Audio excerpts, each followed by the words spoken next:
big question I've been wanting to know is uh, about like I know about Operation Mockingbird and all that, but what about like social media about how these stars or like these kids, these young kids are following these people on like TikTok and stuff. Like Big Red, I think that girl's call is a big example.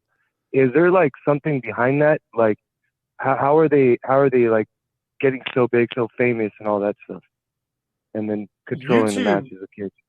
YouTube used to heat and still do. They called it heating the videos, where they would pick a star and then just boost them. Okay, so call it boosting, call it promoting, but like the internal language in YouTube was called heating. So of course TikTok's going to do that with the most destructive people, to society. I mean, you look at the difference between American TikTok and China's TikTok, and they're having like science fair competitions, and then the viral stuff that's being promoted on American TikTok is the drag queens. And I'm not familiar with the Big Red She's person she's that you this mentioned. rapper who just raps about her vagina a lot.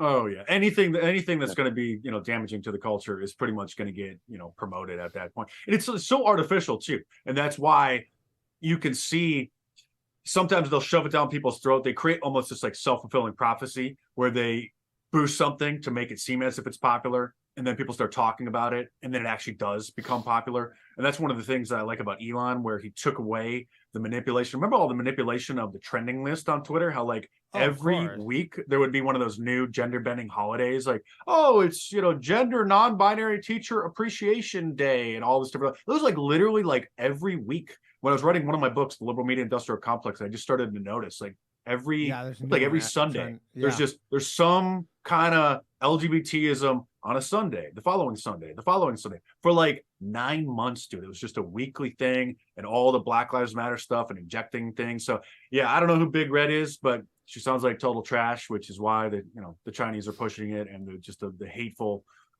we call them Satanists, Yeah. in the media.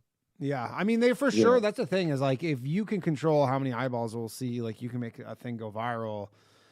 You just keep pushing it eventually. Like unless it's total, like you always find some sort of avenue where you'll find some group of There's people so who many will. stupid people out there too. I mean, like I see some of these people. I know people have different tastes in music and art, and somebody might think baseball is the dumbest sport in the world, and somebody might think motocross is boring and whatever. But like you see some of these people that have these massive followings, and I think it does reflect how dumb like the general masses are. Like Yeah. that, but that is considered to be talent. Like you just got to wonder if you saw that person's video without all of the aura of this person has 10 million followers, or they were just on such and such a podcast. If you were to just happen to like see it isolated, if it would still have that appeal, or if it's just that Oh sort no of like the way! I halo mean, if effect. anything, like this, the sexy red that he's talking about, like I've seen the one video that's very popular of hers.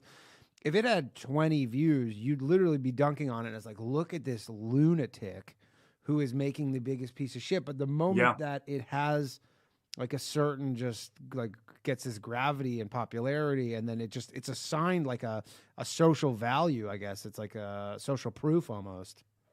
exactly what it is. There was a rapper, I forget his name, and I don't know how I stumbled across his video. And it was, he's a white rapper with these dreads, and he was just absolutely awful. But his videos were so well done. And I mean, he was on a yacht with all these models, and it was this high quality production video. And it was boosted on wherever it was. And I clicking through. I was like, dude, this guy's music is terrible, but Yeah. the videos were absolutely incredible. And I'm like, okay, so he's obviously paying to do this, but he never had that. He never became a part of the mechanism of the music industry. And then later it turns out that his dad was like one of the most wealthy real estate developers in LA. And so then it's like, okay, that's just basically he's getting That the makes money to do sense it. now. That's what he's trying to do. But that's different than if you would have had that level of quality production, even with the terrible content.